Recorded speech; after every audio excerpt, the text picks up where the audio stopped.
MDH की हल्दी मिर्ची धनिया करे कमाल। ये रंग दे, ये खुशबू दे, ये तीखा, ये कम पड़े। क्या निराला MDH मसाला। नमस्कार, मैं हूं आपके साथ मृदुल शर्मा और आप देख रहे हैं देश का नंबर 1 न्यूज शो ये भारत की बात है। होगी देश की हर बात, दिखाएंगे आपको देश और दुनिया की तमाम बड़ी खबरें। आज खबरों में आपके लिए क्या है खास, आइए जानते हैं। और आज की पहली बड़ी खबर आपको बता रहा हूं, जिस पर दुनिया की निगाहें टिकी हुई हैं और अमेरिका की निगाहें तो ऐसी टिकी हुई हैं कि ट्रंप को रात में नींद नहीं आ रही, उनकी हेकड़ी निकल गई है क्योंकि जिनपिंग, मोदी और पुतिन साथ आ गए। पहले आपको दिखाता हूं, दौरा प्रधानमंत्री का सफल रहा है और सबसे पहली तस्वीर आप देख रहे हैं प्रधानमंत्री की, भारत आ गए। ये देखिए, अभी तस्वीरें आपको दिखा रहे हैं। पहले जापान गए, जापान से सीधे चाइना गए, जहां पर SCO की बैठक में शामिल हुए। दुनिया की निगाहें थी और ये सफल दौरा पूरा करके प्रधानमंत्री नरेंद्र मोदी भारत वापस आ गए। अब मैं आपको बताता हूं, इस दौरे में सबसे बड़ी तस्वीर थी जिनपिंग, पुतिन और PM मोदी की। और इस मुलाकात में, इस गर्मजोशी से हुई मुलाकात डोनाल्ड ट्रंप की नींद उड़ा दी है। देखिए आप तीनों नेता कैसे मिल रहे हैं, बातचीत कर रहे हैं।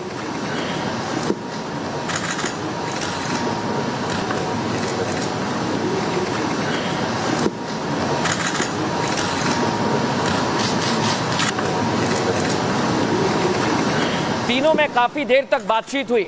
ये पहली तस्वीर जिसने डोनाल्ड ट्रंप को घबराहट में ला दिया है, उनकी धड़कन बढ़ा दी है। अब मैं आपको एक और तस्वीर दिखाता हूं, ये आप देखिए, PM मोदी और रूसी राष्ट्रपति व्लादिमीर पुतिन, दोनों की केमिस्ट्री आप देखिए। जब भी कोई नेता गर्मजोशी से मिलते हैं, आप देखिए दोनों ने हाथ पकड़ा हुआ है, काफी देर तक दोनों के बीच में बातचीत होती है।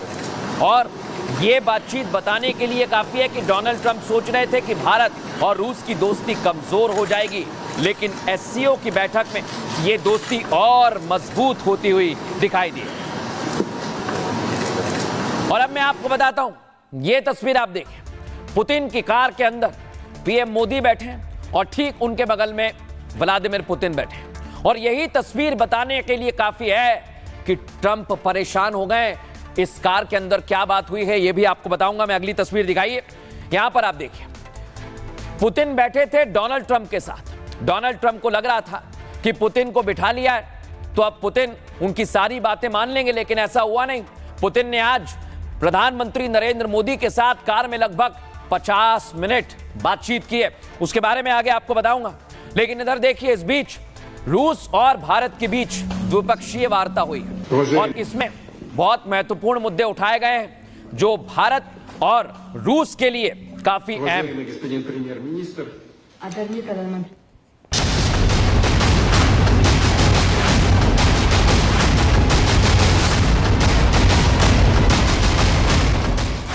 अमेरिका सदमे में है, डोनाल्ड ट्रंप की नींद उड़ी हुई। ट्रंप सरकार के मंत्री भी रात भर जाग रहे हैं। एक तरफ चीन में मोदी पुतिन की मुलाकात हो रही थी, दूसरी तरफ ट्रंप सरकार के विदेश मंत्री सोशल मीडिया पर पोस्ट कर रहे थे, भारत के लिए कसीदे पढ़ रहे थे, मोदी का गुणगान कर रहे थे, पुराने और गहरे रिश्तों की दुहाई दे रहे थे, क्योंकि मोदी पुतिन उन तक सीधा संदेश पहुंचा रहे थे। मैं हमेशा अनुभव करता हूं कि आपको मिलना मतलब एक यादगार मीटिंग भी होती है, बहुत सी चीजों की जानकारियों का आदान प्रदान करने का अवसर मिलता है। कठिन से कठिन परिस्थितियों में भी भारत और रूस हमेशा कंधे से कंधा मिलाकर चले हैं। तो सवाल ये कि आधी रात में अमेरिकी विदेश मंत्री को सोशल मीडिया पर पोस्ट क्यों करना पड़ा? दरअसल चीन में मोदी, पुतिन और जिनपिंग की केमिस्ट्री ने ट्रंप सरकार तक संदेश पहुंचा दिया है। ट्रंप को इस बात का बखूबी एहसास हो गया है कि उसने भारत से गलत पंगा ले लिया। शायद यही वजह है कि रोज बयानबाजी करने वाले ट्रंप पिछले कई दिनों से चुप हैं। और अब मैं आपको बताऊंगा मोदी और पुतिन के बीच में बातचीत क्या हुई और ट्रंप को क्या संदेश दिया गया। ये देखिए आप, इधर भारत का डेलीगेशन था और इधर रूसी डेलीगेशन। मोदी पुतिन की मुलाकात दुनिया भर में चर्चा का विषय बन गई। सोशल मीडिया में दोनों दिग्गजों की मुलाकात ट्रेंड कर रहा है। चीनी मीडिया ने दोनों की मुलाकात को हाथों हाथ लिया। दरअसल ये मुलाकात बदलते वर्ल्ड ऑर्डर का संकेत है। दर्शकों, जिसमें दोनों देशों के नेताओं के बीच गजब की केमिस्ट्री दिखाई दी है। मोदी पुतिन की सियासी केमिस्ट्री ने डोनाल्ड ट्रंप, आपको दिख रहा है ना, डोनाल्ड ट्रंप और अमेरिका की नींद उड़ा दी। इस बैठक के दौरान मोदी ने कहा, मुझे हमेशा लगता है कि आपसे मिलना एक यादगार बैठक होती है। हमें कई विषय पर जानकारी साझा करने का अवसर मिला है। हम लगातार संपर्क में रहे हैं। दोनों पक्षों के बीच कई उच्च स्तरीय बैठकें भी हुई हैं। 23वें शिखर सम्मेलन के लिए भारत इंतजार कर रहा है। भारत की 140 करोड़ आबादी आपका इंतजार कर रही है, पीएम मोदी कहते हैं पुतिन से, जो हमारी विशेष साझेदारी की गहराई और व्यापकता को दर्शाता है। उन्होंने आगे कहा, कठिन से कठिन परिस्थितियों में भी भारत और रूस हमेशा कंधे से कंधा मिलाकर चलते रहे हैं। हमारा एक दूसरे का साथ करीबी सहयोगी है, न केवल दोनों देशों के लोगों के लिए, बल्कि विश्व में शांति, समृद्धि और स्थिरता के लिए भी हमारा साथ महत्वपूर्ण है। इस दौरान पीएम मोदी ने रूस और यूक्रेन युद्ध का भी जिक्र किया। इसे जल्द से जल्द खत्म करने और स्थायी शांति पर जोर दिया। मोदी और पुतिन की यह मुलाकात करीब 40 मिनट तक चली। दर्शकों, पीएम के इन शब्दों से उनके और पुतिन के साथ जो उनके रिश्ते हैं उसे समझा जा सकता है। इस दौरान व्लादिमीर पुतिन भी उत्साहित नजर आए। पुतिन ने कहा, भारत और रूस के बीच का रिश्ता किसी राजनीतिक ग्राउंड पर नहीं, बल्कि विश्वास का, ट्रस्ट का है। वे इसे और आगे ले जाना चाहते हैं, इसके लिए उत्सुक हैं। और आप सोचिए, दोनों नेता कई देर तक बैठे, क्या बातचीत हुई, दोनों नेता इस पर क्या कह रहे हैं, सुनिए जरा। अनुभव करता हूं कि आपको मिलना मतलब एक यादगार मीटिंग भी होती है। बहुत सी चीजों की जानकारियों का आदान प्रदान करने का अवसर मिलता है।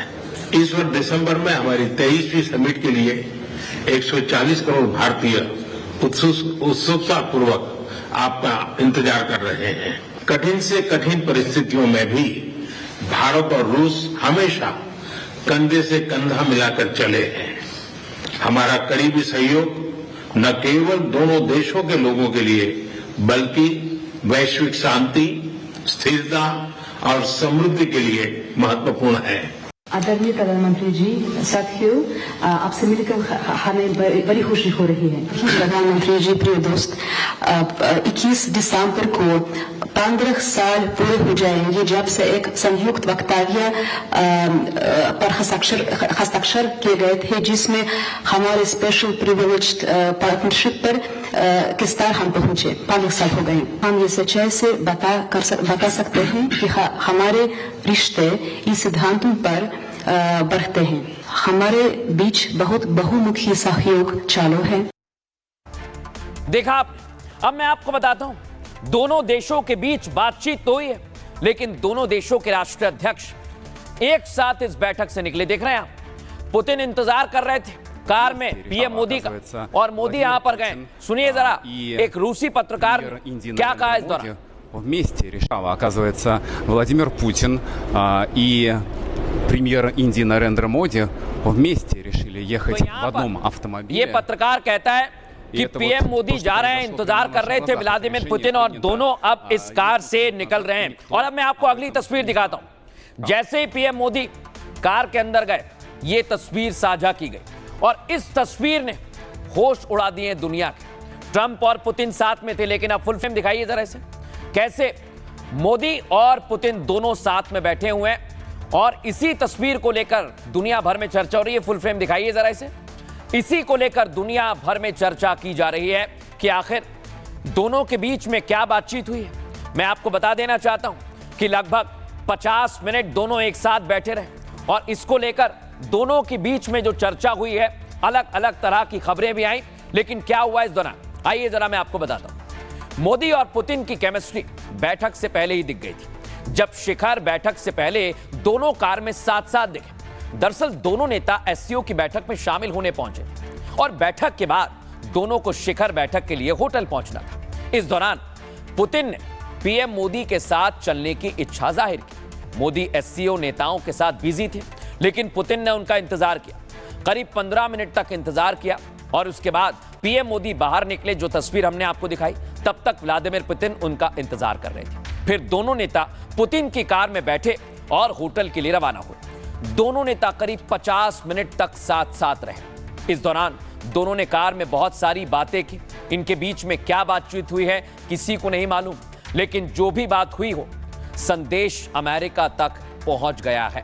यह संदेश इसलिए अमेरिका तक पहुंचा है क्योंकि पुतिन के साथ डोनाल्ड ट्रंप भी थे, और डोनाल्ड ट्रंप और पुतिन जब गए थे उसकी चर्चा दुनिया भर में हो रही थी। लेकिन अब मोदी और पुतिन भी गए, लेकिन पुतिन की जिस कार में बैठे हुए थे पीएम मोदी, वो कार कैसी है उसके बारे में आपको बताता हूं। ये व्लादिमीर पुतिन की निजी कार है दर्शकों, जिसके अंदर ये बैठे हुए, जिसे दुनिया औरस लिमोजीन के नाम से जानती है। पुतिन की ये जो कार है, ये चलता फिरता किला कही जाती है। ये कार रूस की पहली फुल साइज लग्जरी सेडान है। औरस लिमोजीन में लग्जरी कार की तमाम सुविधाएं मौजूद हैं और इस कार की टॉप स्पीड लगभग 160 किलोमीटर प्रति घंटा है। केवल 9 सेकंड में 100 किलोमीटर प्रति घंटे की रफ्तार ये पकड़ती है। बड़ी बात यह है कि दोनों नेता इसी कार में मौजूद थे और काफी लंबी इनमें चर्चा हुई है और इसकी दुनिया भर में चर्चा है। एक्सपर्ट क्या कह रहे हैं, सुनिए जरा। इस बार जो हमारे प्रधानमंत्री ने कहा, वो टियानजिन डिक्लेरेशन, जो एससीओ समिट का डिक्लेरेशन था, उसमें ये सारे पॉइंट्स इंक्लूडेड हैं और बल्कि बड़े ज़ोर शोर से, बड़े क्लैरिटी से, इम्पोर्टेंट तरीके में उन्होंने इन पॉइंट्स को रिफ्लेक्ट किया है। और ये बहुत ही अच्छा सबूत है कि जो हमारे प्रधानमंत्री ने टेररिज्म पे कहा, उस पर पूरी सहमति है। एससीओ समिट की पूरी सहमति उनको मिली। बड़ा ही मेजर्ड, नपातुला, संतुलित वक्तव्य था, जिसमें कि उन्होंने याद दिलाया कि एससीओ का जो मूल रूप था, शंघाई 5, वो सेंट्रल एशिया में सुरक्षा और आतंकवाद विरोधी क्रॉस बॉर्डर एक्टिविटीज़ को रोकने के लिए बनाया गया था, जबकि सोवियत संघ का विघटन हो चुका था और यह सब परिस्थितियां गड़बड़ा गई थीं। तस्वीर आपने देख ली, एक्सपर्ट क्या कह रहे हैं ये भी आपने सुन लिया, लेकिन अब मैं आपको दिखाता हूं अमेरिका क्यों टेंशन में। एक तरफ है डोनाल्ड ट्रंप, एक तरफ है मार्को रूबियो और स्कॉट बेसेंट जो मंत्री, ये टेंशन में आ गए। जो तस्वीर देखी है दुनिया ने और अमेरिका ने, यह अमेरिका को ही बड़ा संदेश थी और इसलिए अमेरिका में टेंशन बढ़ गई है। आइए बताता हूं कि ट्रंप सरकार कैसे घबराहट में आ गई है।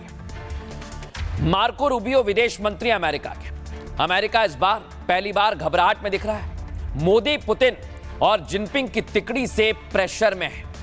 तीनों की शानदार केमिस्ट्री देख डोनाल्ड ट्रंप की घबराहट बढ़ गई है। एक तरफ तीनों नेता चीन के तियानजिन में हाथों में हाथ डालकर घूम रहे थे, जो मैं आपको दिखा रहा हूं, यही ट्रंप देख रहे थे। दूसरी तरफ अमेरिका के विदेश मंत्री और अमेरिका के कई मंत्री मीडिया पोस्ट करते हैं रात में जाग जाग।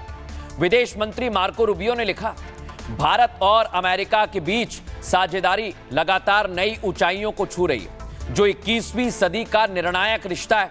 यह साझेदारी सिर्फ राजनीतिक या आर्थिक संबंधों तक सीमित नहीं है, बल्कि दोनों देशों की जनता के बीच बनी मित्रता पर आधारित है। इस महीने अमेरिका भारत में ऐसे लोगों की प्रगति और संभावनाओं पर ध्यान केंद्रित कर रहा है, जो दोनों देशों के बीच सहयोग को और आगे बढ़ा रहे हैं। सोचिए आप, रूबियो ये बात लिखते हैं। उन्होंने इतना ही नहीं, एक हैशटैग भी दिया, US India forward for our people. आम जनता को इस यात्रा का हिस्सा बनने का आह्वान भी कर दिया। और यह बयान पता है दर्शकों कब आया?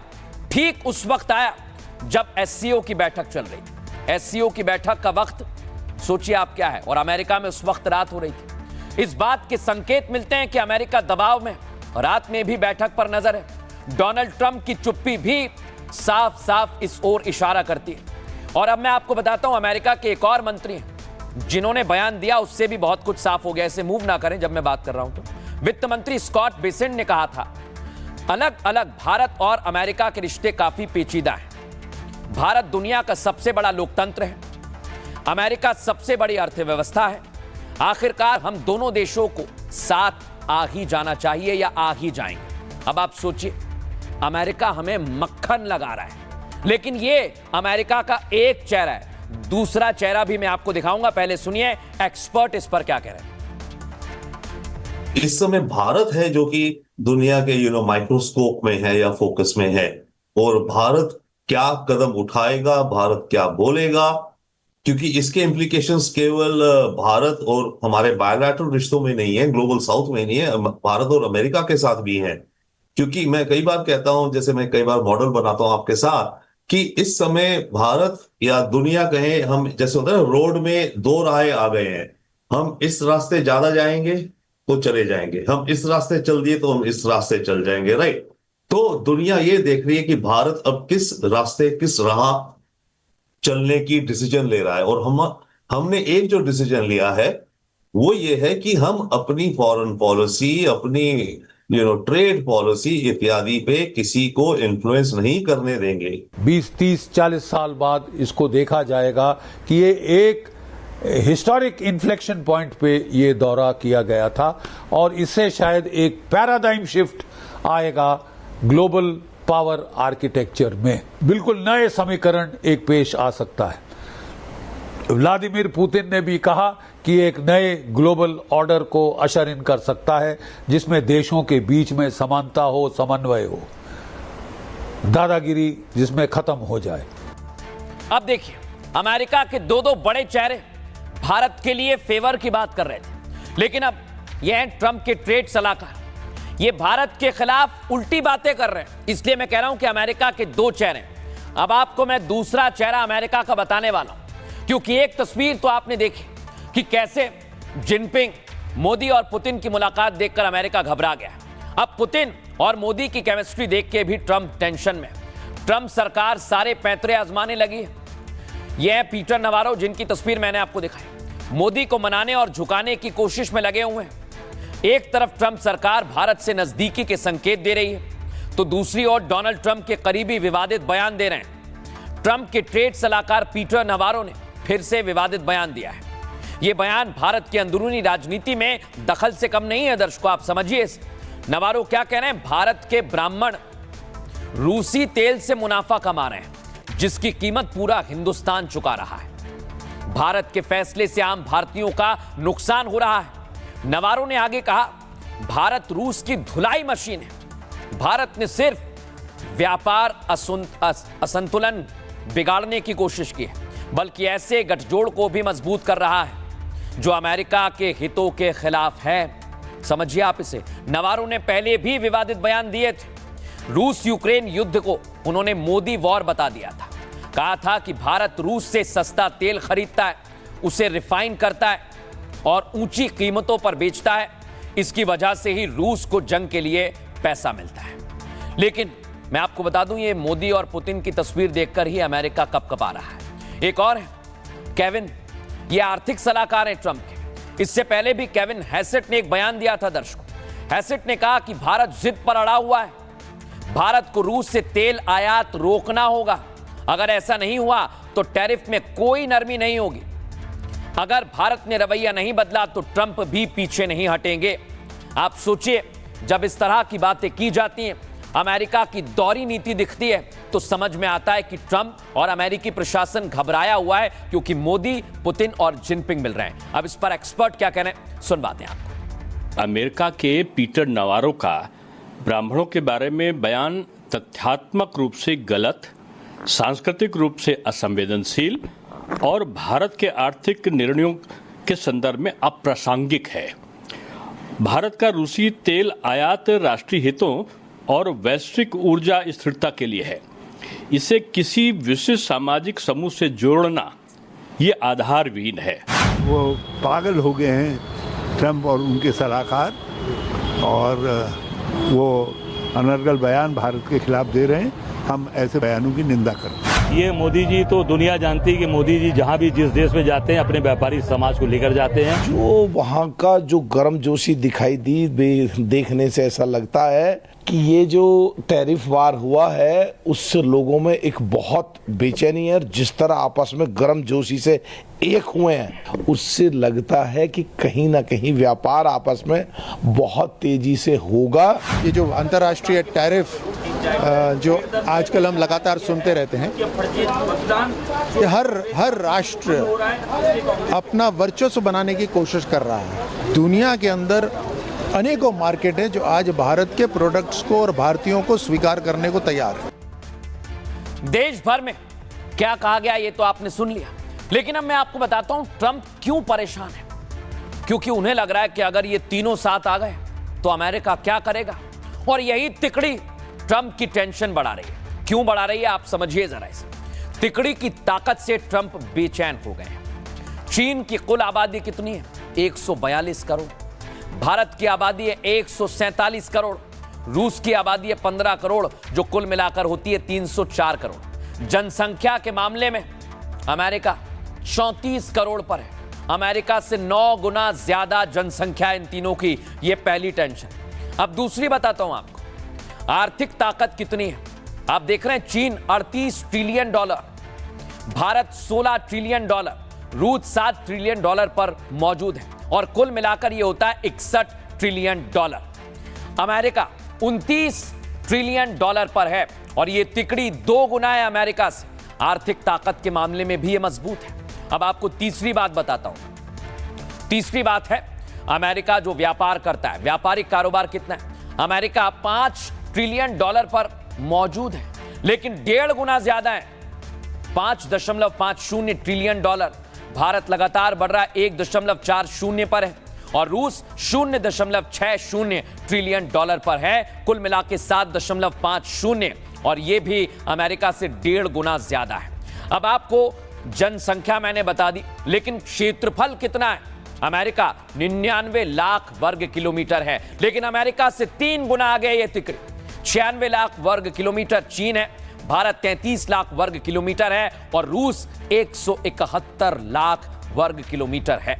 अब आपको बताएं 300 लाख वर्ग किलोमीटर हो जाता है क्षेत्रफल। इस वजह से ट्रंप टेंशन में है कि अगर ये तीनों साथ आ गए तो अमेरिका जितनी भी चाल चल रहा है वो कामयाब नहीं हो पाएगी। और अमेरिका ही नहीं दर्शकों, अब मैं आपको बताने वाला हूं, टेंशन तो कई जगह है, और टेंशन तो ऐसी ऐसी आ रही है एससीओ की बैठक में कई देशों से। उसकी तस्वीर मैं आपको दिखाता हूं। ये आप देखिए, एससीओ की बैठक हो रही है, अमेरिका की इस पर नजर बनी हुई है, क्योंकि आज प्रधानमंत्री नरेंद्र मोदी ने यहां से आतंकवाद पर भी बड़ा संदेश दिया है, और पाकिस्तान जो बड़ी बड़ी डींगे हाँक रहा था उसको भी कड़ा संदेश दिया है।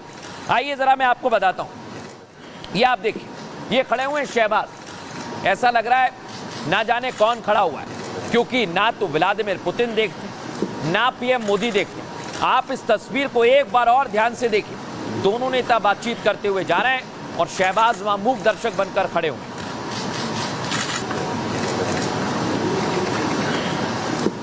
देखा आप। अब आपको एक और तस्वीर दिखाता हूं। जब पुतिन गुजर रहे थे, शहबाज को लगा आगे निकल जाएंगे, हाथ मिलाने का मौका नहीं मिलेगा, तो उचक के पहुंच गए हाथ मिलाने के लिए। देखिए जरा।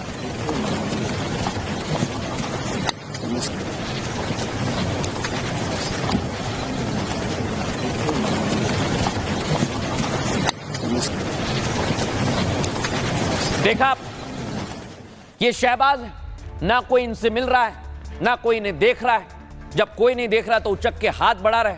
और इसलिए मैं कह रहा हूं कि सबसे ज्यादा भेद अमेरिका के बाद पाकिस्तान की पिटी है। चीन के तियानजिन में एससीओ की बैठक आज खत्म हो गई। 2 दिन की इस बैठक में एससीओ के तमाम सदस्य पहुंचे, और एससीओ के ऑब्जर्वर और कई पार्टनर्स देश ने भी इसमें शिरकत की। इस बैठक में सभी नेता खुलकर एक दूसरे से मुलाकात कर रहे थे, बातें कर रहे थे, सहयोग पर चर्चा हो रही थी।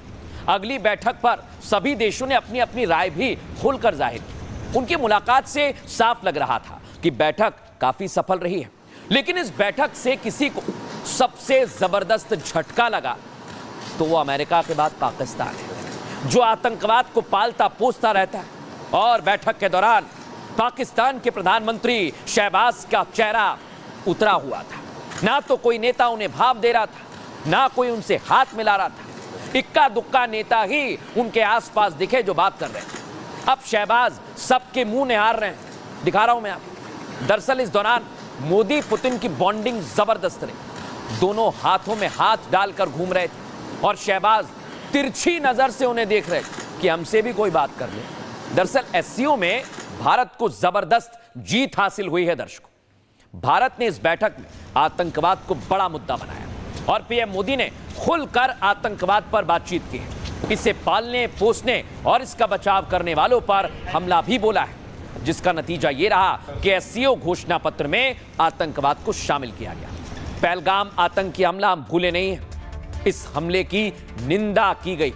साजिश करने वालों के खिलाफ सजा की मांग की गई है दर्शकों, और मृतकों और घायलों के परिवार के प्रति संवेदना जताई गई है। आतंकवाद के खिलाफ दोहरे मापदंड की आज आलोचना भी की गई है। सुनिए जरा प्रधानमंत्री ने क्या कहा।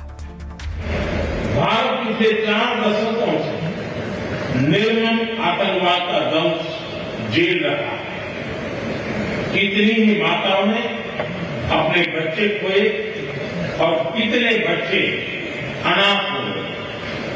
हाल ही में हमने पहलगाम में टेररिज्म का बहुत ही घिनौना रूप देखा। यह हमला केवल भारत की अंतरात्मा पर ही आघात नहीं, यह मानवता में विश्वास रखने वाले हर देश, हर व्यक्ति को खुली चुनौती थी। ऐसे में प्रश्न उठना स्वाभाविक है, क्या कुछ देशों द्वारा आतंकवाद का खुलेआम समर्थन हमें स्वीकार्य हो सकता है?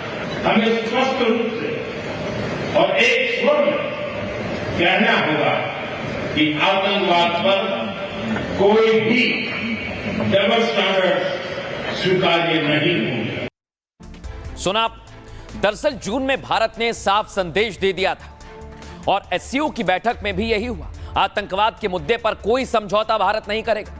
तब रक्षा मंत्री राजनाथ सिंह एससीओ के रक्षा मंत्रियों की बैठक में पहुंचे थे और उस वक्त एससीओ के घोषणा पत्र में पहलगाम हमले का जिक्र नहीं था। राजनाथ सिंह ने उस घोषणा पत्र पर हस्ताक्षर करने से मना कर दिया था, जो मैं आपको दिखा रहा हूं। लेकिन आज पीएम मोदी को कामयाबी मिली है, भारत को कामयाबी मिली है और पाकिस्तान सिर्फ मुंह ताकता रह गया है। सुनिए जरा, पाकिस्तान के लोग ही पाकिस्तान का मजाक उड़ा रहे हैं। सुनिए जरा।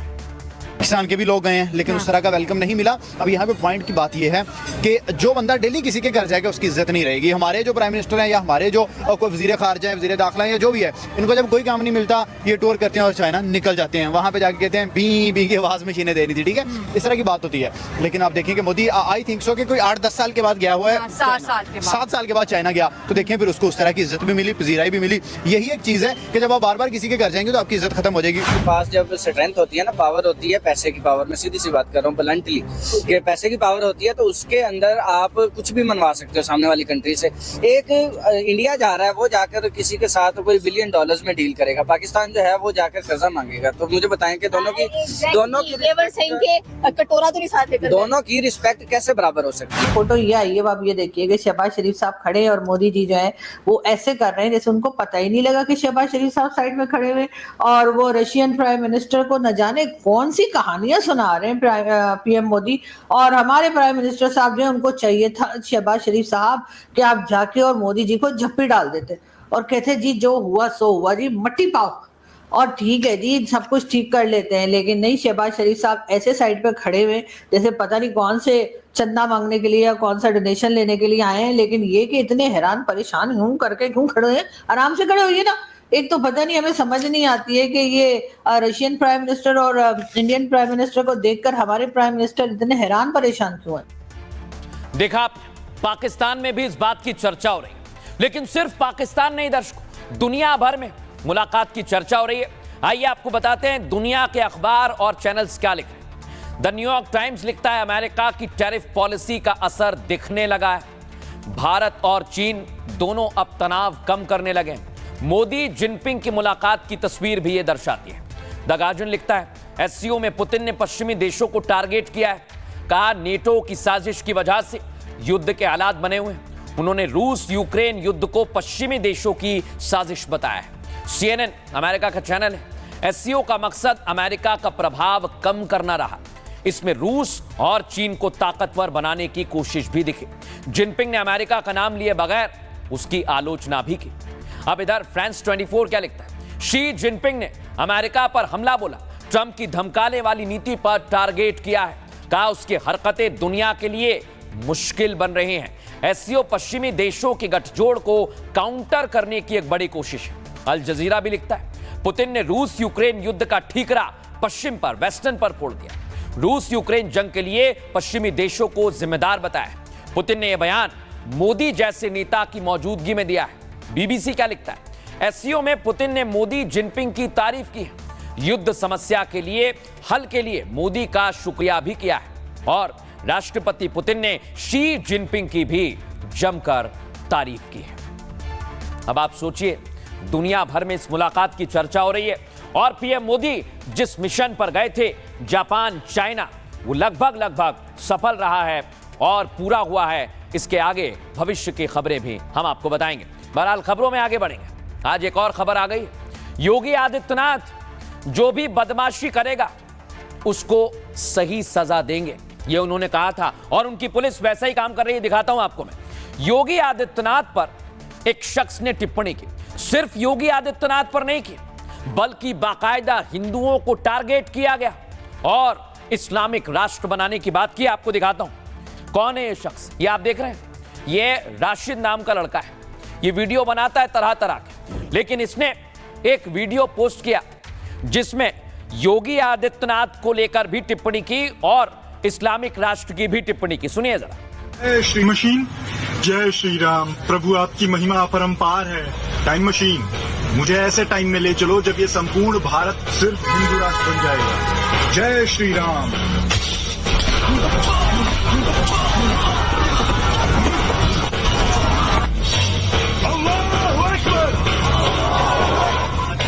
ये विवादित पोस्ट, ये विवादित वीडियो जब इसने बनाया और इसकी सोशल मीडिया पर शिकायत हुई तो 10 मिनट के अंदर योगी की पुलिस के शिकंजे में था और ये बाकायदा सीएम के लिए भी अभद्र भाषा का इस्तेमाल कर रहा था। अब आपको अगली तस्वीर दिखाता हूं। पुलिस ने पकड़ा और अब इसे जेल में डाल दिया।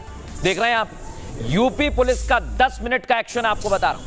पहले वीडियो बनाया, जेल वाली तस्वीर दिखाइए कैसे इसे जेल में डाल दिया गया। ये आप देखिए, 10 मिनट के अंदर राशिद जेल में आ गया है और इसीलिए कहा गया है कि अगर उत्तर प्रदेश में बदमाशी करोगे तो बख्शे नहीं जाओगे।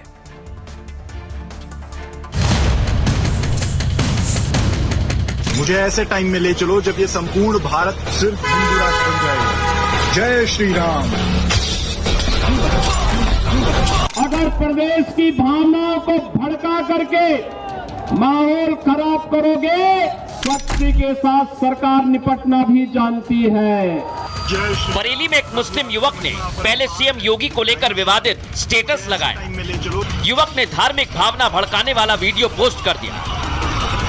दावा किया कि भारत को इस्लामिक स्टेट बना देंगे। जाहिर है योगी ने पहले ही साफ कर दिया है, यूपी में माहौल खराब करोगे तो पुलिस छोड़ेगी नहीं।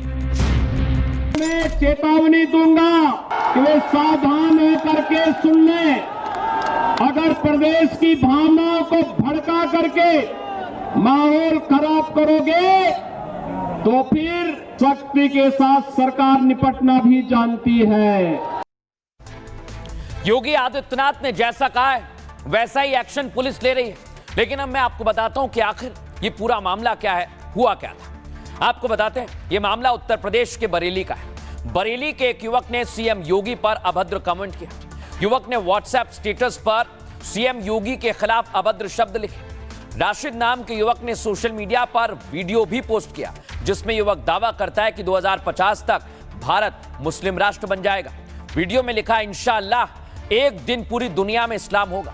वीडियो को लेकर हिंदू जागरण मंच युवा मोर्चा ने एक्स पर ही शिकायत की। बरेली पुलिस को टैग किया और पुलिस ने एक्शन लेते हुए 10 मिनट के अंदर आरोपी को गिरफ्तार कर लिया। बरेली पुलिस ने कहा कि राशिद नाम के युवक ने आपत्तिजनक स्टेटस लगाया था। पुलिस ने आरोपी को कोर्ट में पेश कर न्यायिक हिरासत में जेल भेज दिया है और पुलिस ने साफ कर दिया कि शहर का माहौल खराब करने वालों पर तुरंत एक्शन लिया जाएगा। धार्मिक भावनाएं भड़काकर अमन चैन खराब करने वालों को जेल की सलाखों के पीछे पहुंचाया जाएगा। लेकिन अब मैं आपको बताता हूं दर्शकों, योगी आदित्यनाथ की पुलिस जहां एक्शन में, वहीं योगी कई लोगों की मदद भी करते हैं। आज एक तस्वीर सामने आई है, ये माँ और बेटी आई स्कूल में एडमिशन के लिए। सुनिए जरा क्या हुआ, जन सुनवाई। अरे स्कूल जाए सर जी, मेरे बच्चों का जो है ना एडमिशन कहाँ से आए सर जी। कहाँ एडमिशन कहाँ कराना? स्कॉट पर सर जी। ठीक है, स्कूल पढ़ेगी? बताइए, पढ़ेगी? अरे स्कूल जाएगी? बोलिए। कौन क्लास में पढ़ेगी? पीजी में पढ़ेगी। बताइए। तो स्कूल अभी तक तो गई नहीं है। नहीं जाएगी? हमारे को मिलानी थी हम लोग बोले अच्छा, क्या बनेगी? डॉक्टर ऐसा ये लो इनका एडमिशन के लिए बोल दो भाई। सर जी मेरे बच्चों का जो है ना एडमिशन तो देखा योगी आदित्यनाथ से बच्ची कहती है कि डॉक्टर बनूंगी। योगी आदित्यनाथ ने एडमिशन के लिए भी कहा। बच्ची की मां क्या कह रही है सुनवाते हैं आप। हम लोग जो है ना यहाँ आए थे मुख्यमंत्री के यहाँ जो है ना एडमिशन कराने के लिए बच्चों का। आप उन्होंने कहा है कि आप हमारा हो जाएगा। उन्होंने हम लोगों को निराश नहीं किया है और अच्छे से हम लोगों से बात की है। हम लोग मुस्लिमों के डर रहे थे कि नहीं करेंगे, लेकिन हम लोगों के साथ अच्छा व्यवहार किया है सर। ऐसे जिनके बारे में सुनते थे ऐसा नहीं था, लेकिन उनसे सुन के उनको देख के बहुत अच्छा लगा। दर्शकों अब खबरों में आगे बढ़ेंगे और आपको उत्तर प्रदेश के बाद अब मैं लेकर चलता हूं बिहार, जहां पर सियासत गर्मा गई है और राहुल गांधी और तेजस्वी की वोट यात्रा भी खत्म हो गई है। लेकिन राहुल ने यात्रा में एक बम फोड़ दिया है। दर्शकों दिखाता हूं आपको। राहुल की वोट अधिकार यात्रा आज अंतिम दिन था और पटना में पहुंची और महागठबंधन ने यहां पर शक्ति प्रदर्शन दिखाया। हेमंत सोरेन भी आज इस यात्रा में शामिल हुए हैं। उनकी तस्वीर मैं आपको दिखा रहा हूं।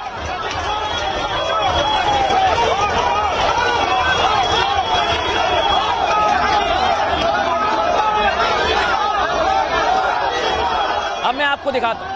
राहुल की यात्रा में दावा किया जा रहा है पटना में कि बड़ी संख्या में लोग जुटे हुए हैं। ये आरजेडी, कांग्रेस और अलग अलग पार्टी के कार्यकर्ता एक साथ एक ही जगह पर उपस्थित रहे।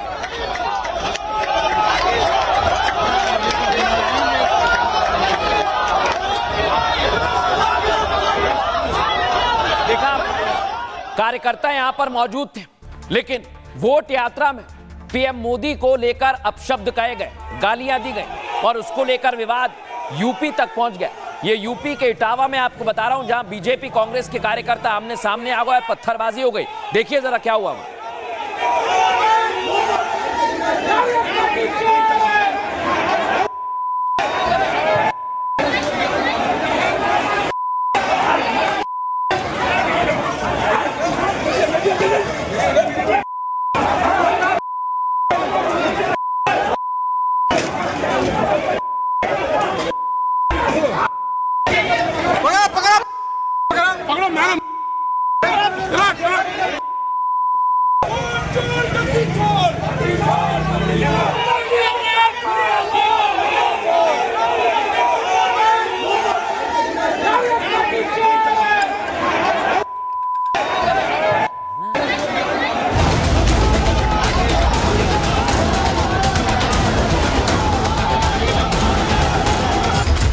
राहुल ने वोटर अधिकार यात्रा के समापन के मौके पर बम फोड़ दिया। वोट चोरी का आरोप लगाते लगाते राहुल ने कहा कि अब हाइड्रोजन बम आ रहा है। राहुल के बयान पर बीजेपी ने पलटवार करने में देरी नहीं की। माधवपुरा में हमने एटम बम दिखाया था। बीजेपी के लोगों तैयार हो जाओ, हाइड्रोजन बम आ रहा है। राहुल जहां सियासी बम फोड़ रहे थे, वहीं कांग्रेस अध्यक्ष मल्लिकार्जुन खड़गे बिहार की पुलिस को धमका रहे थे। आप याद रखिए, मैं पुलिस को वार्निंग नहीं करना चाहता हूँ। आपके दिन बहुत नहीं है, कल के दिन हमारी सरकार है तो आपको काम करना ही पड़ेगा। देखा, एक तरफ पत्थरबाजी, दूसरी तरफ कांग्रेस का प्रदर्शन और तीसरी तरफ धमकीबाजी हो रही है। लेकिन आखिर हुआ क्या है? वोटर अधिकार यात्रा में सिर्फ विवाद हुआ। राहुल की वोटर अधिकार यात्रा का समापन हो गया है। दर्शकों 17 अगस्त से शुरू हुई यात्रा 16 दिन तक चली। यात्रा ने 24 जिलों की 50 विधानसभा क्षेत्रों को कवर किया और राहुल गांधी ने इस मौके पर बहुत बड़ा बयान दिया है। कहा, बीजेपी के लोग सुन लें, एटम बम से बड़ा हाइड्रोजन बम होता है। वो आ रहा है। वोट चोरी की सच्चाई पूरे देश को पता लगने वाली है। राहुल गांधी वोट चोरी पर अब तक चुनाव आयोग को सबूत नहीं दे पाए। उनके पास वोट चोरी का कौन सा बम है यह भी नहीं पता। राहुल की वोटर अधिकार यात्रा विवादों से भरी रही है। राहुल के मंच से पीएम मोदी और उनकी स्वर्गवासी मां को गाली दी गई। इसको लेकर बीजेपी ने बिहार समेत पूरे देश में प्रदर्शन किया और इटावा में आज पत्थरबाजी हो गई, जो मैं आपको दिखा रहा हूं। बीजेपी कांग्रेस के कार्यकर्ता एक दूसरे पर पत्थर बरसाने लगे। लखनऊ से दिल्ली तक जोरदार हंगामा हुआ। कांग्रेस भी जानती है कि मोदी को गाली देना हमेशा उनके लिए आत्मघाती रहा है। वोटर अधिकार यात्रा में राहुल तेजस्वी साथ साथ दिख रहे हैं, लेकिन तेजस्वी ने राहुल को सीएम पद का उम्मीदवार राहुल को पीएम पद का उम्मीदवार घोषित कर दिया है, लेकिन सीएम उम्मीदवारी पर तेजस्वी को राहुल का साथ नहीं मिला है। साफ है, कांग्रेस आरजेडी के बीच सब कुछ ठीक नहीं चल रहा है। वोटर यात्रा के दौरान राहुल सीतामढ़ी के जानकी मंदिर गए, लेकिन राहुल गांधी सीतामढ़ी के पुनौरा धाम नहीं गए। यह मुद्दा भी विवादों में रहा। पुनौरा धाम को माता सीता की जन्मस्थली माना जाता है। इसको लेकर बीजेपी ने राहुल और तेजस्वी पर सवाल उठाए हैं। राहुल की यात्रा में भीड़ जुटाने को लेकर भी साड़ी बांटने के आरोप लगे।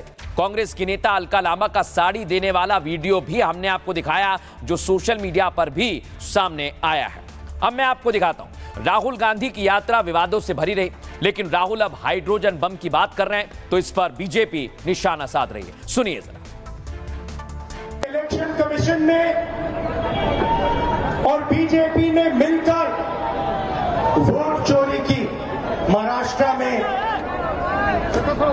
एनसीपी, कांग्रेस पार्टी और शिवसेना से चुनाव चोरी किया गया था।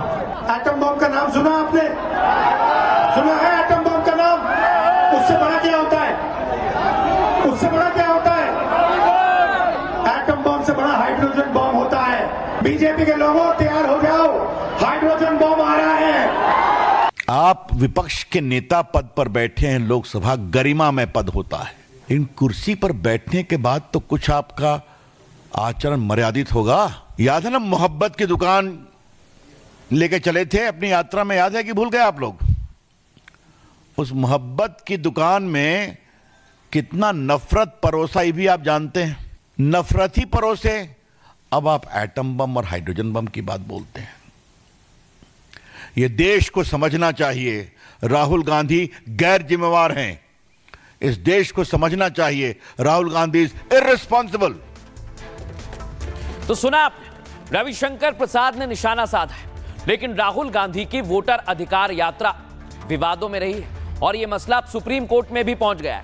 आपको बता दें, एसआईआर का मुद्दा सुप्रीम कोर्ट में चल रहा है। सुप्रीम कोर्ट में सुनवाई हुई और कहा गया है कि इसको आगे भी जारी रखा जाए। लेकिन आपके लिए काम की खबर क्या है, क्योंकि बिहार में एसआईआर हो रहा है, उसे लेकर संशय बना हुआ है। आइए आपको बताता हूं कि आज कोर्ट में क्या हुआ। बिहार में वोटर लिस्ट को लेकर सुप्रीम कोर्ट में सुनवाई हुई है। वोटर रिवीजन को लेकर समय सीमा बढ़ाने की मांग खारिज कर दी गई है। बिहार में वोटर लिस्ट के नाम जुड़वाने की डेडलाइन नहीं बढ़ेगी। सुप्रीम कोर्ट ने समय सीमा बढ़ाने वाली याचिकाएं खारिज कर दी। बिहार में वोटर लिस्ट पर आपत्ति दर्ज कराने की समय सीमा 1 सितंबर थी। याचिकाकर्ताओं ने बाढ़ और तकनीकी वजह का हवाला दिया। नाम जुड़वाने को लेकर तारीख 15 सितंबर तक बढ़ाने की मांग की थी। चुनाव आयोग ने सुप्रीम कोर्ट को भरोसा दिया कि 1 सितंबर के बाद भी लोगों की आपत्तियों पर विचार किया जाएगा। बिहार में वोटर रिवीजन के दौरान 120 लोगों ने ही अब तक आपत्ति दर्ज कराई है। इस पर सुप्रीम कोर्ट ने हैरानी जताई। कोर्ट ने कहा कि चुनाव आयोग की तय प्रक्रिया ही मानक है, उसी का पूरी तरह से पालन होना चाहिए।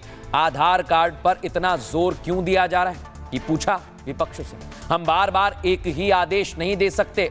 और इसे लेकर सुप्रीम कोर्ट ने जैसे ही तस्वीर साफ की तो राजनीति गर्मा गई है। सुनिए जरा क्या कुछ कहा जा रहा है। वोट की चोरी कौन कर रहा है? अरे 4 करोड़ बिहारियों पे एफआईआर करे। बिहारी मोदी जी से डरने वाला ईडी सीबीआई इनकम टैक्स लगाया गया हो, लेकिन आज तक लालू जी झुके नहीं और तेजस्वी भी झुकने का नाम नहीं लेगा। लालू जी का खून तेजस्वी के अंदर है। हम लोग लड़ेंगे और जीतने का काम करेंगे। ये लोग नौटंकीबाज लोग हैं, लोकतंत्र में डकैती करने वाले, जंगल राज के जुबराज, राजनीति को जागीर समझ लिए हैं। ये लोकतंत्र की धरती है, बिहार की जनता जवाब देगी। जो लोग वोट चोरी कर रहे हैं वो केवल वोट चोरी नहीं कर रहे, वो आज वोट चोरी करेंगे, कल राशन चोरी करेंगे, परसों पेंशन चोरी करेंगे, हर अधिकार चोरी कर लेंगे। पर इन सब के बीच में भारतीय राष्ट्रीय कांग्रेस एक ढाल की तरह खड़ी है। कि आपने 14 दिनों में बिहार का भ्रमण कर लिया, लेकिन मैं जरूर महागठबंधन के नेताओं से, राहुल गांधी, तेजस्वी यादव, अखिलेश यादव, सबसे एक पूछना चाहता हूं कि आप लोगों ने जो गाली गलौज यात्रा शुरू किया, इस पर माफी मांगेंगे क्या? तो जब तक राहुल गांधी हैं तब तक संविधान सुरक्षित है, लोकतंत्र सुरक्षित है। पूरे देश के युवा राहुल गांधी को एक विश्वास और उम्मीद और सपनों के साथ देख रहे हैं।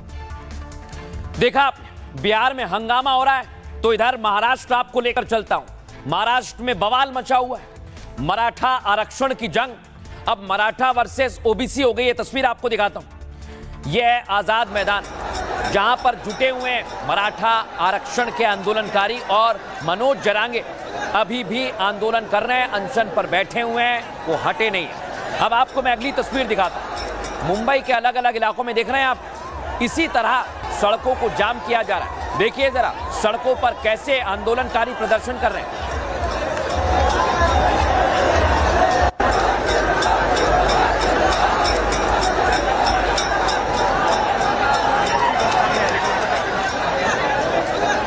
देखा अलग अलग जगह पर कहीं डीजे बज रहे हैं, कहीं प्रदर्शन किया जा रहा है। अब मैं आपको एक और तस्वीर दिखाता हूं। ये आजाद मैदान की तस्वीर आपने देखी, अब आपको दिखाते हैं सीएसटी की तस्वीर, छत्रपति शिवाजी टर्मिनस की। और यहां पर प्रदर्शनकारी जबरदस्त हंगामा भी कर रहे हैं, डांस कर रहे हैं और पूरी सड़क को रोक दिया है। अगली तस्वीर आपको दिखाता हूं, कैसे सुरक्षा व्यवस्था, फुल फ्रेम दिखाइए इसे। सुरक्षा व्यवस्था को लेकर पुलिस को भी जद्दोजहद करनी पड़ रही है, क्योंकि ये व्यस्ततम स्टेशन है और यहीं पर आतंकी हमला भी हो चुका है, इसलिए सुरक्षा को लेकर पुलिस चाक चौबंद नजर आ रही है।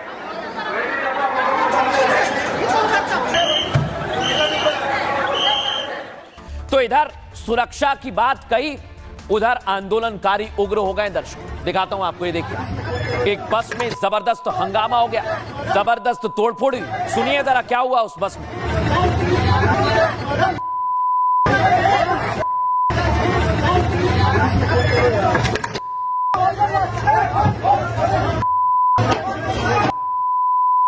मेरा तो वही काम है।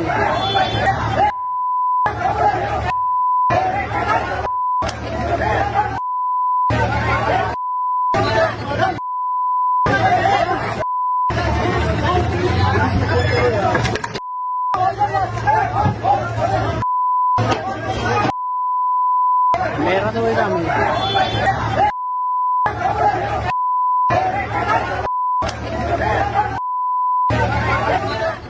और अब हम आपको बताते हैं, कई सेलिब्रिटीज इसकी वजह से परेशान हो रहे हैं। ये हैं सुमोना चक्रवर्ती, कपिल के शो में साथ काम करती हैं। उन्होंने लिखा कि उनके साथ छेड़खानी हो गई। बाकायदा उन्होंने इंस्टा पोस्ट जारी किया और बताया कि उनके साथ छेड़खानी हुई है। लेकिन अब मैं आपको एक और तस्वीर दिखाता हूं, जो सुमोना बता रही हैं उसी की तस्वीर सामने भी आ गई है। ये आप हंगामा देखिए जरा, प्रदर्शनकारियों ने कैसे गाड़ियों को रोका है और कैसे, एक और तस्वीर आपको दिखाते हैं। ये देखिए आप, सुमोना ने बाकायदा ऐसा ही बताया कि एक शख्स आ गया। सुनवाइए जरा वहां पर क्या हुआ।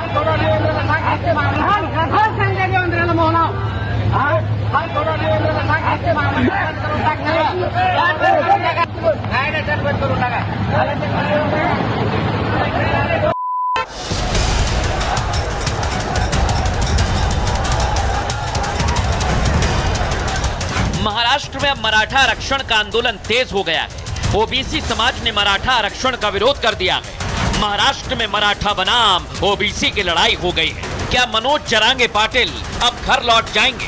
क्या मराठा आरक्षण का आंदोलन खत्म होने वाला है या फिर जरांगे की मांग को पूरा कर दिया जाएगा? मराठा आरक्षण का काउंटडाउन शुरू हो गया है। सवाल कई सारे, इधर मराठा आंदोलन कर रहे हैं, मनोज जरांगे अनशन पर बैठे हैं, और इधर आप देखिए ओबीसी समाज ने आज बैठक बुला ली है और उनका कहना है कि हम अपना हिस्सा किसी को नहीं देंगे। इसी को लेकर यह बैठक बुलाई गई है। लेकिन अब मैं आपको बताता हूं कि आखिर मुंबई में मराठा वर्सेस ओबीसी की जंग कैसे शुरू हो गई है और क्या हो रहा है, दिखाते हैं आपको। मुंबई में मराठा आरक्षण के लिए आंदोलन चौथे दिन भी जारी रहा। मराठी नेता मनोज जरांगे आंदोलन का नेतृत्व कर रहे हैं। मुंबई के आजाद मैदान से अनिश्चितकालीन अनशन जारी है। जरांगे के समर्थन में मराठी समाज के लोग मुंबई पहुंच रहे हैं। मुंबई में जगह जगह आंदोलनकारी इकट्ठा हो रहे हैं। प्रदर्शनकारियों ने कई जगह पर मारपीट और तोड़फोड़ भी की। जरांगे ने प्रदर्शनकारियों से सभ्य आचरण की अपील की है। मनोज जरांगे आरक्षण की मांग पर मुंबई में अड़े हुए हैं। मराठा को ओबीसी आरक्षण और कुनबी का दर्जा देना चाहते हैं। जरांगे की मांग है कि सरकार आरक्षण का शासनादेश जारी कर दे। आज मनोज जरांगे ने पानी भी छोड़ दिया है, त्याग कर दिया है। जरांगे ने कहा है, मराठियों को आरक्षण दिलाकर ही रहूंगा। मराठा आरक्षण के लिए अगर गोली भी खानी पड़े तो भी मैं तैयार हूं। जरांगे ने मराठा को कुनबी की एक उपजाति बताया है। जरांगे की मांग पर ओबीसी समाज ने आपत्ति जाहिर कर दी। ओबीसी नेता बोल रहे हैं, हमारी 60% आबादी है और 27% आरक्षण है। ऐसे में मराठी समाज को आरक्षण देने पर बचेगा ही क्या? ओबीसी नेता छगन भुजबल ने खुलकर इसका विरोध किया है। अब महाराष्ट्र में मराठा ओबीसी आमने सामने आ सकते हैं और महाराष्ट्र में मराठी और ओबीसी के बीच तनाव भी बढ़ सकता है। इसको लेकर नजरें बनी हुई हैं। सरकार भी चिंतित है दर्शकों, लेकिन सरकार क्या कर रही है आइए जरा आपको बताता हूं मैं। देखिए, डिप्टी सीएम और एकनाथ शिंदे के साथ अजित पवार, देवेंद्र फडणवीस सब बैठे हुए हैं। बातचीत की जा रही है कि आखिर इस पर क्या किया जाए, इसका हल निकाला जाए। इसी को लेकर पूरी तैयारी की जा रही है। लेकिन अब मैं आपको बताता हूं देवेंद्र फडणवीस इस पर क्या कह रहे हैं, सुनिए जरा। कानून और सुप्रीम कोर्ट ने कहा है कि ये देश का मामला है, राज्य का नहीं। सरकार हर संभव कोशिश कर रही है कि हालात सुचारू रूप से चले। हमें इस बारे में किससे बात करनी चाहिए, हम इसका हल निकालने की पूरी कोशिश कर रहे हैं। हमने उनके लिए चर्चा की है। सड़कों पर जो कुछ भी हो रहा है उससे अदालत बहुत दुखी है। रिपोर्टरों, खासकर महिला पत्रकारों पर हमला गलत है। अब मैं आपको ये जानकारी दे दूं कि आरक्षण के आंदोलनकारी मंत्रालय की तरफ बढ़ने लगे, लेकिन वहां पर रास्ता बंद कर दिया। हमारे सहयोगी सत्यप्रकाश की ये रिपोर्ट आप देखिए। महाराष्ट्र में आरक्षण को लेकर महासंग्राम शुरू हो चुका है। मराठा समाज की तरफ से लगातार कहा जा रहा है कि मराठा समाज को शिक्षा और नौकरी में रोजगार दिया जाए। इसी मांग को लेकर मुंबई के आजाद मैदान में लगातार प्रदर्शन कर रहे हैं मराठा समाज के लोग। वहीं दूसरी तरफ लगातार जो ओबीसी के नेता हैं वो कह रहे हैं कि अगर मराठा समाज को ओबीसी कोटे से आरक्षण दिया गया तो कहीं न कहीं जो ओबीसी समाज के लोग हैं वो भी मैदान में उतर जाएंगे, सड़क पर विरोध प्रदर्शन करेंगे। अब मैं आपको एक और तस्वीर दिखाता हूं। ये मामला अब सिर्फ सरकार तक सीमित नहीं रहा, ये मामला कोर्ट पहुंच गया और आज बॉम्बे हाई कोर्ट ने इस पर सख्त टिप्पणी की। बॉम्बे हाई कोर्ट में जैसे ही मामला गया, दोनों ही तरफ से अलग अलग पक्ष रखा गया। क्या कुछ कहा गया आइए जरा आपको बता दूं। मराठा आंदोलन पर आज हाईकोर्ट में सुनवाई हुई और मराठा आरक्षण आंदोलन को लेकर लंबे समय से सुनवाई की मांग की जा रही थी। बॉम्बे हाईकोर्ट में AMY फाउंडेशन ने याचिका दायर की, इस पर सुनवाई हुई। हाईकोर्ट में सरकार की तरफ से एडवोकेट जनरल बीरेंद्र शराफ पेश हुए। उन्होंने आंदोलन के दौरान नियमों के उल्लंघन की बात मानी। इस पर कोर्ट ने पूछा, प्रदर्शनकारियों को कहां पर जगह दी गई है? शराफ बोले, आजाद मैदान में 1 दिन की परमिशन दी गई थी। एडवोकेट जनरल बीरेंद्र ने कोर्ट के नियमों को पढ़कर भी सुनाया। इस दौरान उन्होंने यह भी कहा कि लोग तो सड़कों पर घूम रहे हैं, जबकि मराठा आंदोलन केवल आजाद मैदान तक सीमित होना चाहिए था। फाउंडेशन ने पूछा, आपने 1 दिन के बाद परमिशन क्यों दी? सरकार ने कहा, शनिवार रविवार आंदोलन की इजाजत नहीं थी। पुलिस ने उन्हें रोकने के लिए अपनी तरफ से पूरी कोशिश की। बीरेंद्र शराफ बोले, पुलिस पर सवाल ना उठाएं, उनकी सराहना हो रही है। इस मामले में अलग से एक वकील गुणरत्न सदावर्ते भी खड़े हुए और सदावर्ते ने कहा, इस मामले में सीधा राजनीतिक हस्तक्षेप है। शिवसेना UBT, NCP शरद पवार गुट उन्हें खाना पानी ट्रक में पहुंचा रहे हैं। मराठा समुदाय के वकील ने सदावर्ते की बात पर ऑब्जेक्शन भी जताया। हाईकोर्ट ने सरकार से पूछा, स्कूल कॉलेज का क्या हाल है? बीरेंद्र शराफ का जवाब आया, स्कूल और कॉलेज कल से फिर खुल जाएंगे। कोर्ट ने कहा कि आजाद मैदान को छोड़कर जहां भी प्रदर्शनकारी हैं, पुलिस को उन सभी जगह से प्रदर्शनकारियों को हटा देना चाहिए। कोर्ट ने कहा, सरकार कल बताए कि क्या कुछ एक्शन लिया जाएगा और इस मामले को लेकर अब कल भी सुनवाई होगी। लेकिन व्यापारी परेशान हो रहे हैं क्योंकि भीड़ काफी आ गई है। सुनिए जरा क्या कह रहे हैं। जिस प्रकार से ये बढ़ रहा है आंदोलन और लोग रास्ते पे आ रहे हैं, काफी सारी तकलीफें हो रही है लोगों को आने के लिए। उनको आजाद मैदान में करना है तो ठीक है, लेकिन ये चीजें अभी रास्ते पे आ रही है और लॉ एंड ऑर्डर की सिचुएशन पैदा हो गई है। लोगों को एक जगह से दूसरी जगह जाने के लिए, स्पेशली साउथ मुंबई मेट्रो से लेके पूरा एरिया चर्च गेट नरीमन पॉइंट तक, इससे थोड़ा भयभीत का वातावरण हो गया है। मैं रिक्वेस्ट करूंगा सरकार से कि तुरंत ही इसका जो भी चीजें होती है वो करनी चाहिए। आइए खबरों में आगे बढ़ेंगे और आज अफगानिस्तान में भयंकर भूकंप आया दर्शक, भयंकर भूकंप। और क्या हुआ है मैं आपको दिखाता हूं। तस्वीर दिखाइए, विनाशकारी भूकंप से अफगानिस्तान दहल गया, कई जगह पर बिल्डिंग गिर गई। ये दिखाइए जरा कैसे वहां पर हाहाकार मचा हुआ है।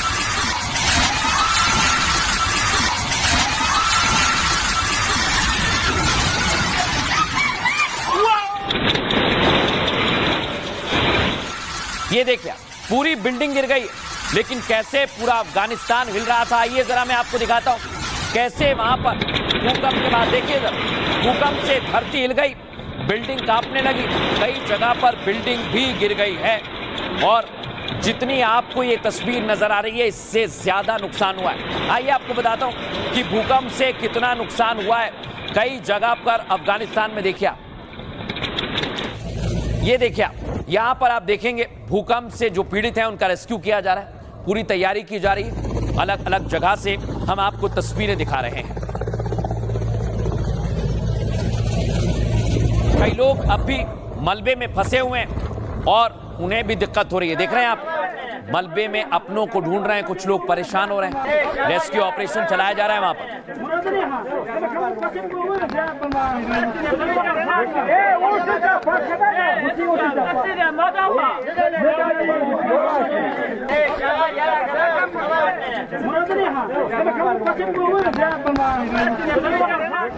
अब मैं आपको बताता हूं भूकंप ने कई लोगों की जिंदगी छीन ली। जो मौत का आंकड़ा है वो बहुत ज्यादा बढ़ गया है और इसलिए लोग परेशान हो रहे हैं। अफगानिस्तान में जो भूकंप आया उसकी एक और तस्वीर आपको दिखाता हूं। ये आप देखिए ऊपर से व्यू दिखा रहे हैं। पूरी जो बस्ती है, जो गांव है, वो मलबे में तब्दील हो चुका है और इस समय अफगानिस्तान में हालात बहुत ज्यादा खराब है। आइए अब मैं आपको दिखाता हूं। भारत ने इसको लेकर संवेदना प्रकट की है। प्रधानमंत्री नरेंद्र मोदी ने एक्स पर पोस्ट किया है और कहा है कि भारत हर तरह की मानवीय मदद के लिए तैयार है। अब मैं आपको बताता हूं भारत ने कैसे मदद का हाथ आगे बढ़ाया। ये आप देख रहे हैं भारत ने मदद भेजी है, खाद्य सामग्री भेजी गई है क्योंकि लोगों को काफी दिक्कत है। बाकायदा भारत की तरफ से मदद की जा रही है। अब मैं आपको बताता हूं दर्शक कि आखिर अफगानिस्तान में जो भूकंप आया है उससे कितना नुकसान हुआ है और इस समय अफगानिस्तान में क्या हो रहा है, क्या स्थिति बनी हुई है। आइए जरा आपको बता दें। अफगानिस्तान में भूकंप से भारी तबाही हुई है। अब तक 800 से ज्यादा लोगों की मौत की खबर है। बताया जा रहा है कि मृतकों की संख्या काफी बढ़ सकती है। 2500 से ज्यादा लोग घायल हुए हैं। इतना ही नहीं, दक्षिण पूर्वी अफगानिस्तान में मलबे का ढेर लग गया। ऐसे ही ताश के पत्ते की तरह बिल्डिंग गिर गई है। भूकंप में सबसे ज्यादा मौत कुनार प्रांत में हुई है। रेस्क्यू ऑपरेशन में हेलीकॉप्टर को भी लगाया गया है। घायलों को हवाई और जमीनी रास्ते से अस्पताल पहुंचाया गया है। भूकंप की तीव्रता रिक्टर स्केल पर 6 मापी गई है। भूकंप का केंद्र जलालाबाद के पास 8 किलोमीटर की गहराई में था। अफगानिस्तान में पिछले 1 महीने में 5वीं बार भूकंप आया है और पीएम मोदी ने इस आपदा पर गहरी संवेदना व्यक्त की है। भारत ने अफगानिस्तान को हर संभव मदद का भरोसा दिया है। भारत सरकार की ओर से अफगानिस्तान को 15 टन खाद्य सामग्री भेजी गई है। 1000 फैमिली टेंट में भी भारत की ओर से मदद की गई है। अफगानिस्तान के विदेश मंत्री से भारत के विदेश मंत्री एस जयशंकर ने बात की। उन्होंने कहा कि कल भी मदद का सामान भेजा जाएगा। अफगानिस्तान के साथ भारत खड़ा रहेगा। लेकिन हम भी यही उम्मीद करते हैं कि अफगानिस्तान में जितने भी लोगों की जान गई है उनकी आत्मा को शांति मिले और घायलों का जल्द उपचार हो। बहरहाल आगे बढ़ेंगे और बात करेंगे आज के सूत्र की। स्वामी विवेकानंद कहते हैं किसी की निंदा मत करिए। दिल और दिमाग में जब टकराव होता है ना तो अपने दिल की सुनना। बुद्धिमान व्यक्ति दूसरों की गलतियों से सीखता है। भय और अधूरी इच्छा ही समस्त दुखों की जड़ है। इसलिए चिंतन कीजिए, चिंता नहीं, और नए विचारों को जन्म दीजिए। हम भी आपसे यही उम्मीद करते हैं कि आप किसी भी चिंता में ना रहें, हमेशा खुश रहें और देखते रहें ये भारत की बात है। जय हिंद, नमस्कार।